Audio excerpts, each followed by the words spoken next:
I'll just start with a short introduction. So what we've been involved in the last 1.5 years, together with a consortium of organizations, we've been working on Changeroo. Changeroo is a tool for with basically 3 purposes. One is to develop high-quality theories of change and to manage high-quality theories of change. Another one is to actually utilize those TOCs in the daily organization. So to actually utilize TOCs for M&E, for learning,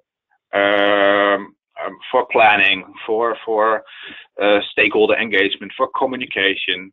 So to actually utilize TOCs in the daily organization. And the third purpose of the tool is to help build that culture of TOC thinking. So that culture of constant analysis, co-creation with stakeholders, critical thinking. So really making a TOC a co-creation with stakeholders and an interactive and an inspiring document that helps you go through a learning process. So that's the whole philosophy behind Changeroo. Now, just as a short introduction before I go to the tool, I would like to have a look at the current TOC practice. I mean, we see lots of organizations using TOC thinking for different kinds of purposes. So using it for learning, for communication, for stakeholder engagement, for planning, for M&E, for scaling, for all kinds of processes. And what this really shows us is that TOC thinking is really applicable to a broad area of application. And it's really at the core of strategic management of societal value creation. So if you are managing your social value creation, then you are basically implicitly or explicitly managing your TOC. So it shows huge potential for TOC thinking. But at the same time, what we also see in practice are quite some challenges and not living up to its potential, basically. And one of those challenges is that it's often a one-time exercise. So coming together once a year to develop a TOC, then everyone goes their separate ways. And how to keep that TOC a living document, that's quite difficult. Another challenge is that once you have that TOC, you want to use it for communication and stakeholder engagement. But it's often too academic, not inspiring enough to use it externally. So it goes into a drawer and it's not really used in the daily organization. And these are some challenges we think we can tackle with an online tool for TOC thinking. Not so much as a substitute for workshops, for face-to-face contact, but really complementary to it. I would like to show you a little bit more about that tool that we've been developing.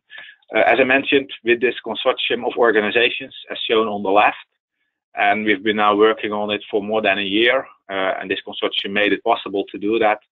And we're also looking towards the future and to continue to develop the tool.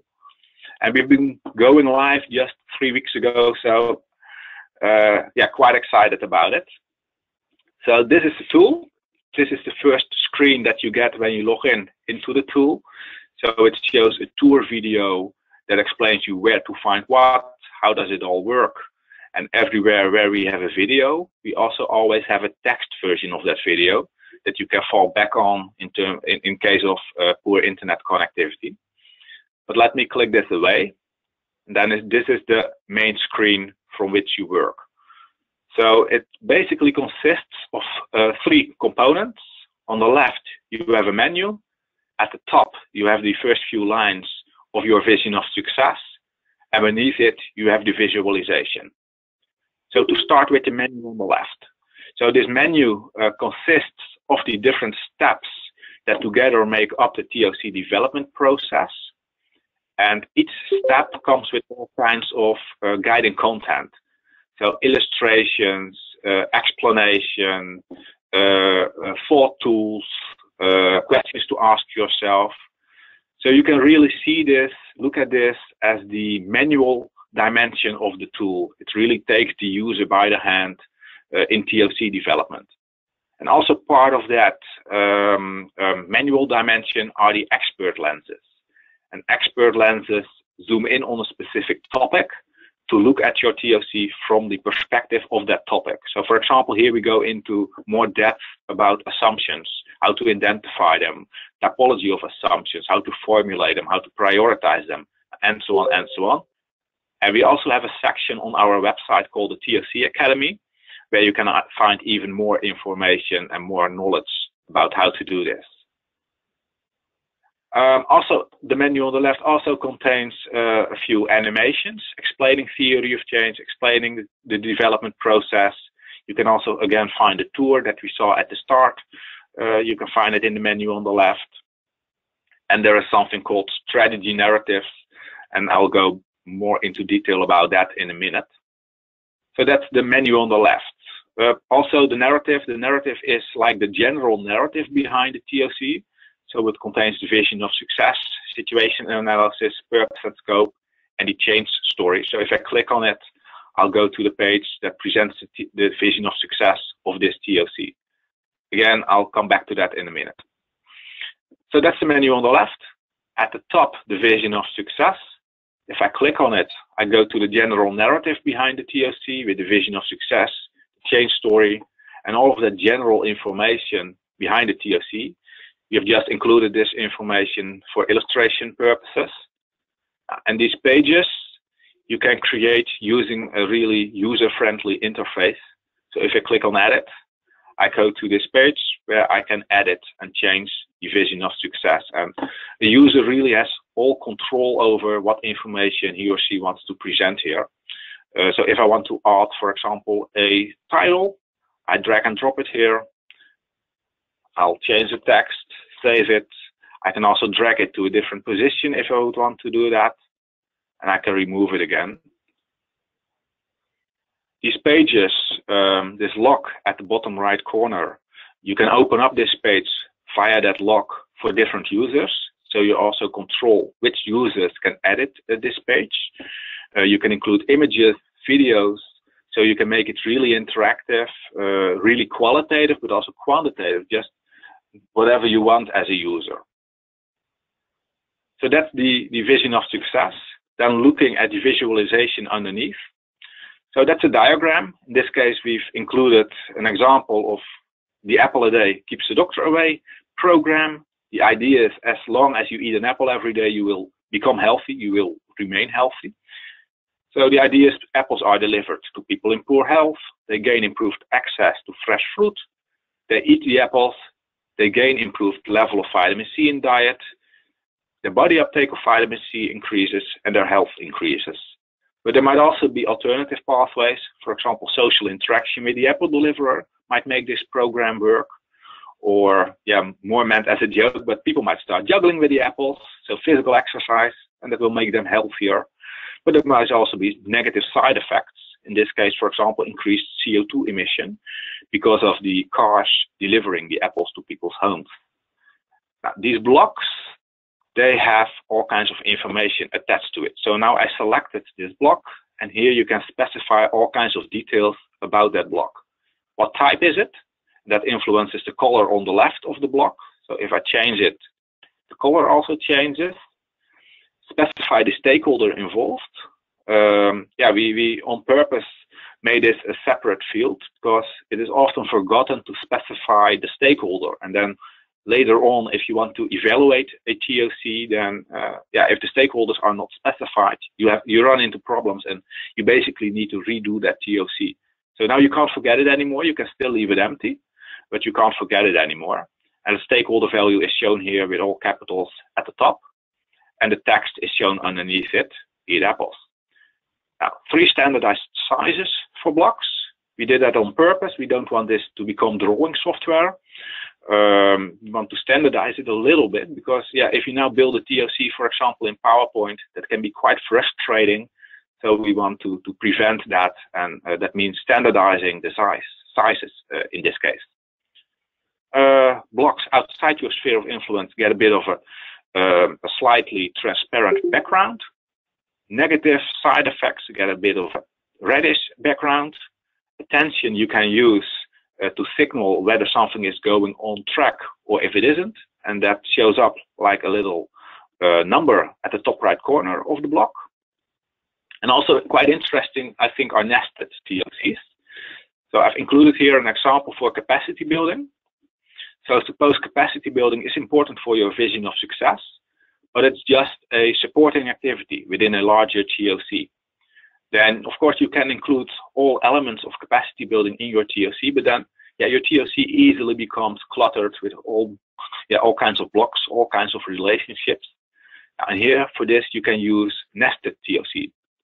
So just include one block for capacity building, but underneath it, nest a whole separate TOC for capacity building. You can use this nested TOC for different target audiences, different versions. You might have an overall more abstract TOC and sub-TOCs that are more concrete. Those are all different ways in which you can use nested TOCs. Then for relationships, a relationship has a move circle, an information circle that you can place on the line wherever is convenient for you. And if I click on it, you go to the information about that relationship. You can include information about the rationale behind the relationship, and you can change the direction of the relationship.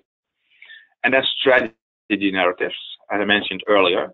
Strategy narratives are really the way that we are trying to make this more interactive. Normally, all of the information behind a TOC, behind the visualization, is written down in a big report that goes into a drawer, and we wanted to integrate that information in the visualization so that you can click through in the visualization to the information that is relevant there where you clicked. So for example, if you have for this block relevant information about an indicator, which is the progress theme, then you can apply that to this block. And now I can here click through to that information and go to this page where in this case all kinds of information is presented about the level of vitamin C in diet. And again, these pages are really flexible in the type of information that you would like to present as a user.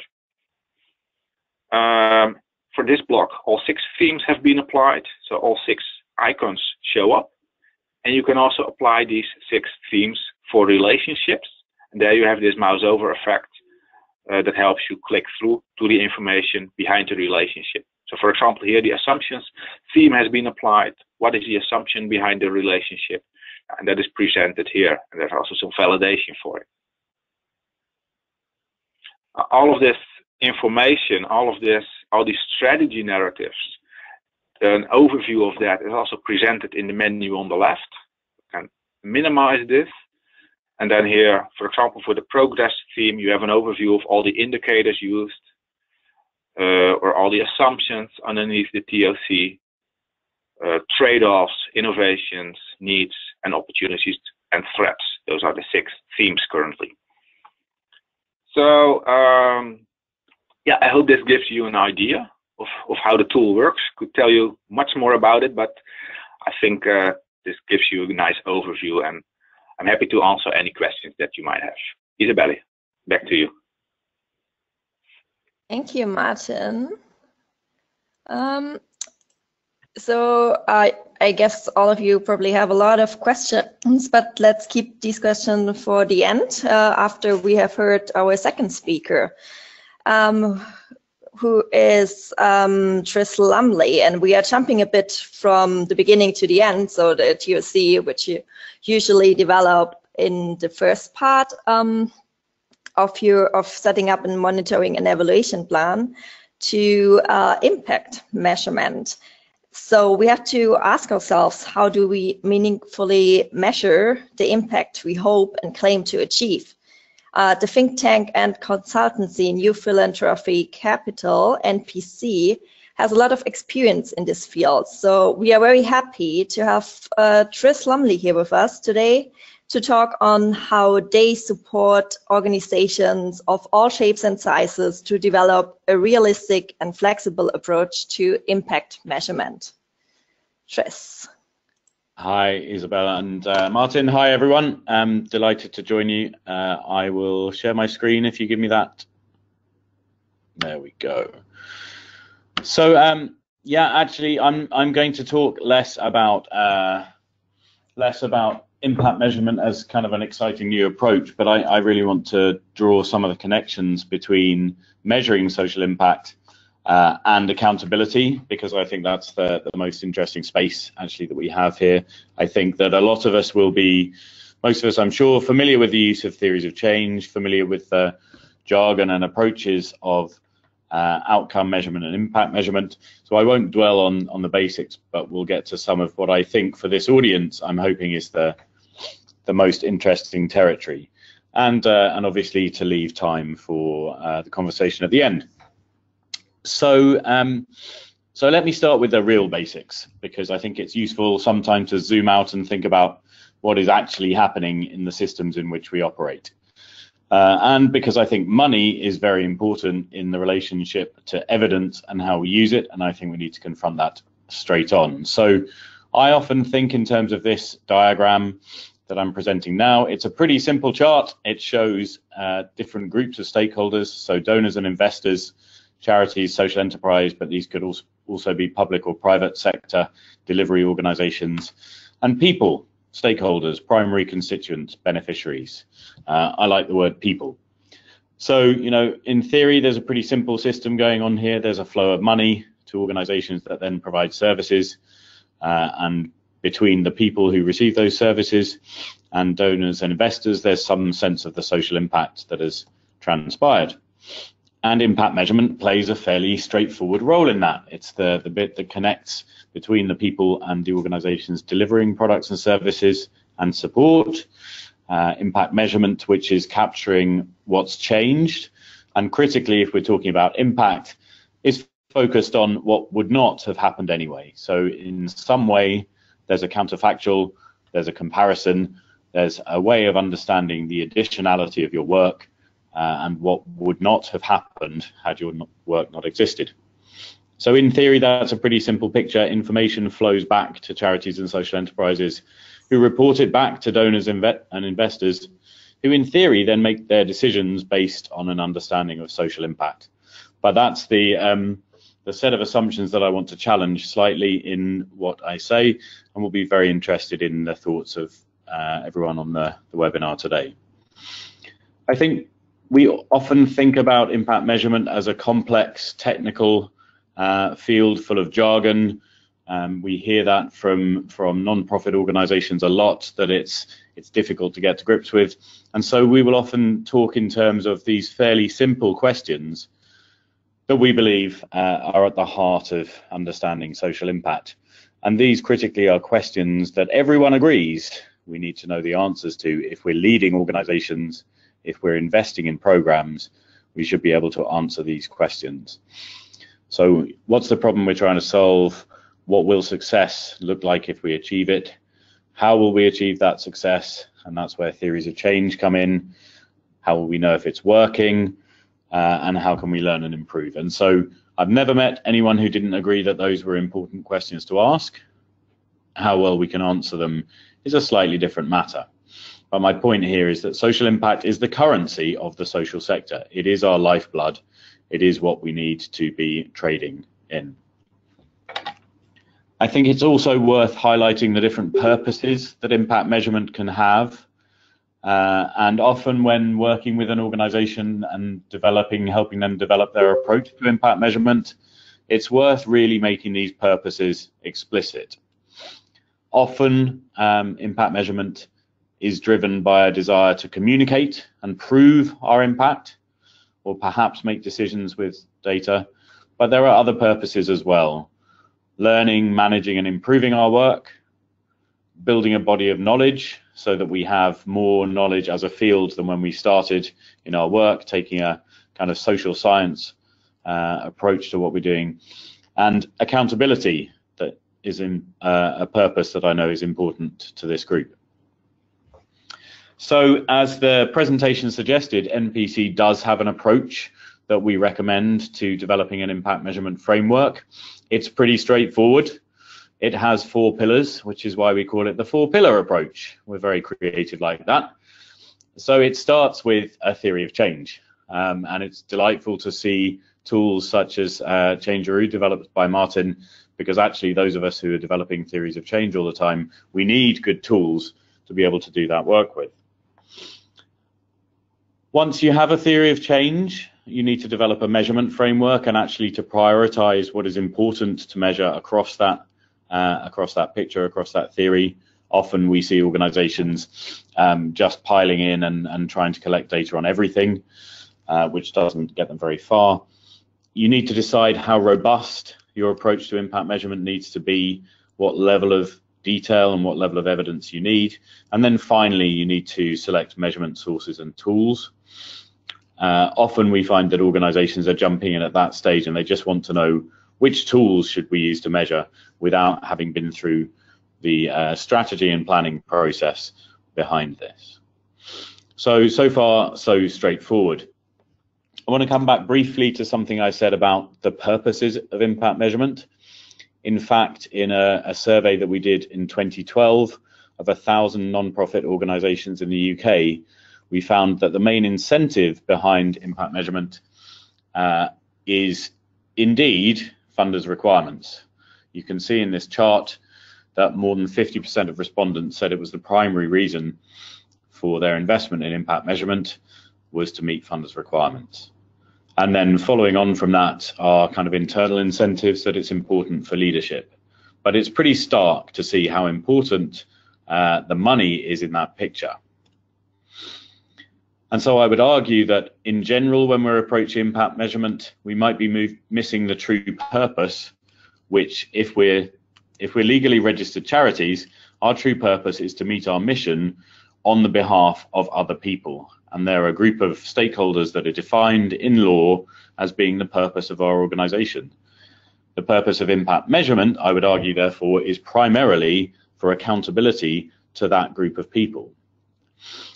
It's interesting to think about accountability also in terms of those other purposes, because you can argue that accountability in practice involves learning, managing, and improving. That is a dynamic accountability, and an accountability to your potential stakeholders as well as your current stakeholders means building that body of knowledge. So all of those purposes ultimately can be driven by accountability, but it's not good enough if it's restricted to fundraising and marketing. And in fact, in a pretty simple picture of how charities work, they raise resources in order to deliver interventions which create social impact. I think we can all agree on that. But often we find, and our experience in this kind of research shows, that actually we can be primarily accountable to our funders and our donors rather than to the people who are supposed to benefit from our work.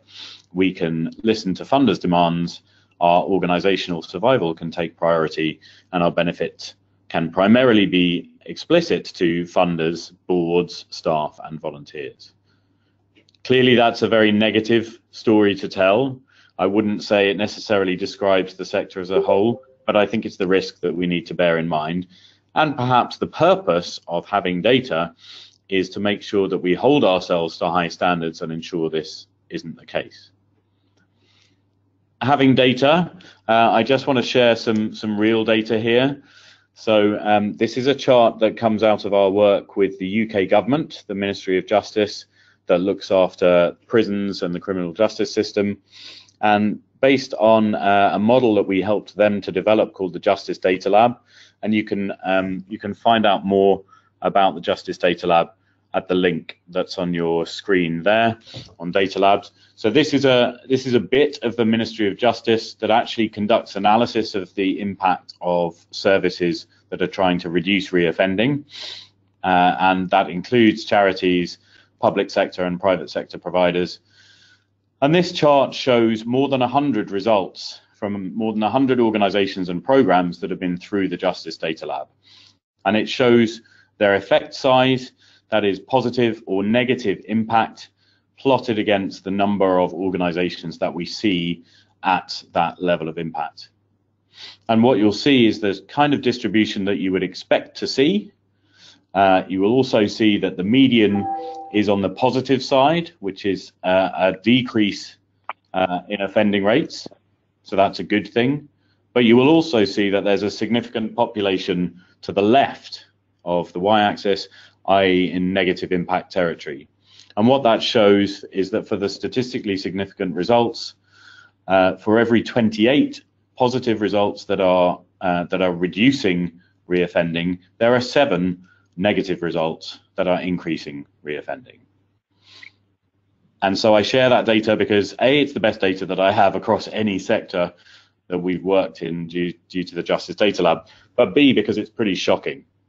And because whenever I share this with philanthropists or investors, I like to remind them that this work is very important on impact measurement because there are programs that seem to make sense, but behind are many assumptions. It turns out not only are they not effective, but actually some of them do harm, and as many as 20% in this sector. So I want to move on to a slightly more positive picture and say that, of course, if we have the right purposes in mind, impact measurement can be an incredibly valuable and critical tool in our arsenal to ensure that we are being accountable to our primary stakeholders as well as our donors. And so I share something here that we've developed as part of a program called Inspiring Impact. So you see a fairly basic planning and delivery cycle around the plan, do, assess, review cycle. That's what we call the cycle of impact practice. But what we've drawn out here is particular aspects of user engagement and accountability within that kind of an impact measurement frame. So rather than just thinking about impact measurement as social science research, experimental studies being done in essentially as close to laboratory conditions as possible, we think that actually embedding accountability in your approach to impact measurement can be both a hugely powerful approach, but also a morally very legitimate approach. And so you'll see some of the questions.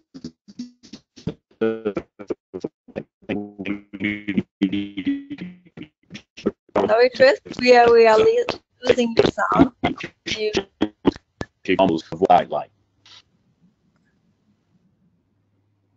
Okay, do you have a problem at your end? Yeah, you're back now. Can you advise? Can you hear me? Yes, it's good now. It's perfect. It's just like the last 10 seconds. Okay. Okay, but it seems to be good for no others. problem. It might be so I'll share a few examples. Okay. I'll share a few examples of real user engagement in impact practice. Within the planning segment, and so this is when we're designing our programs and we're building theories of change. This is maybe not impact measurement, but it certainly is user engagement in design, and really consists of actually going out and talking to people about what they want and need in the first place, rather than just delivering an intervention and then measuring its impact afterwards. I know that sounds ridiculously naive, and yet at the same time we see very little evidence for really meaningful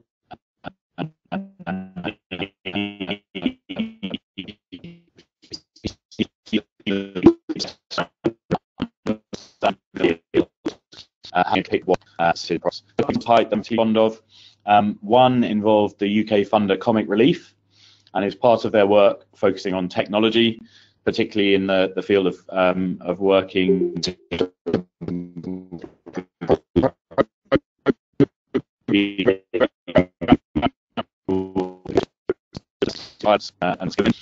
where actually we had to conduct people with experience of violence and to ask them what is most important to you in a service, what is the context in which services are provided, what needs to be there to make a service effective for you.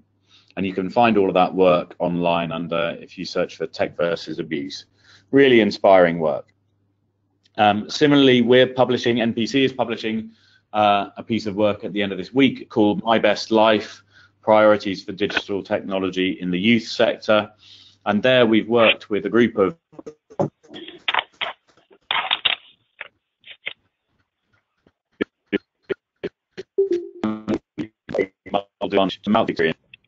So I can tell you this seem naive and straightforward, But again, often we find that that kind of depth of understanding in the design stage often isn't there. When we move into the kind of the do stage, so here we're delivering services and we're capturing data around the delivery of those services. I think one of the most interesting areas of practice to grow up over recent years is around feedback. And I won't dwell on lots of examples here, but for people who don't know the Feedback Labs community, then they're a great kind of set of organizations experimenting with and sharing their learning around feedback practice. Many of them will also be kind of members of the accountability community, including Keystone Accountability, who are kind of pioneers in this space. And then maybe just a couple of examples around the sort of the assess and review stages. So there we're really trying to establish what our findings are and working out how to implement those findings. Some people may have come across something called QIP, the Qualitative Impact Protocol, which is a really nice approach to making qualitative research more robust and involves blinded researchers going into communities or being part of communities and interviewing people about what's changing in their communities and drawing out their thoughts about what's driving those changes. So the researchers don't know who they're actually doing the work for, and so it's a nicely blinded study approach. So that's QIP. Encourage you to take a look at those. Interestingly, the guys behind QIP found that very few of the projects that they've worked with so far have actually closed the loop and gone back to those communities with their findings to say, this is what we found, how does that stack up with your experience? Again, it sounds naive, it sounds obvious, but it's often not happening. So we're not taking the findings of our impact measurement and going back to the primary stakeholders and saying, this is what we think, what do you think?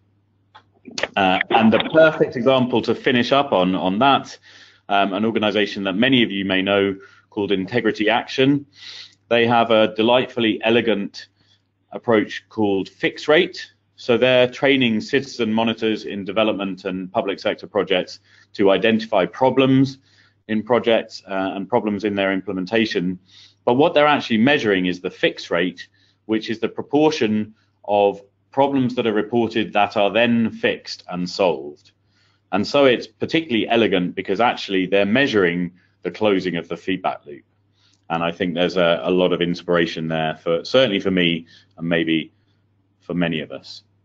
Now, in order to allow time for questions, I'll skip past the next slide actually, but just to highlight for anyone who's interested, over recent years, we've also found that to work practically with organizations around impact measurement, it's also useful to really segment out the different types of data you might be collecting and the different purposes that you might be using them for. And so this is not to discount anything that isn't impact data, but to say that there's a lot of other data that organizations need as well. And often we've been kind of minimizing that in what's seen to be a race to the gold standard of randomized controlled trials. So again, the 5 types of data, there's more information on our site and a link at the bottom of the slide there. Many more inspiring examples out there. Even though I've been quite negative about some of the barriers that we face in the field, there's a huge amount of great work going on. I'm sure a lot of you are involved in that as well. So I'll finish up there, leave some time for questions. Thank you.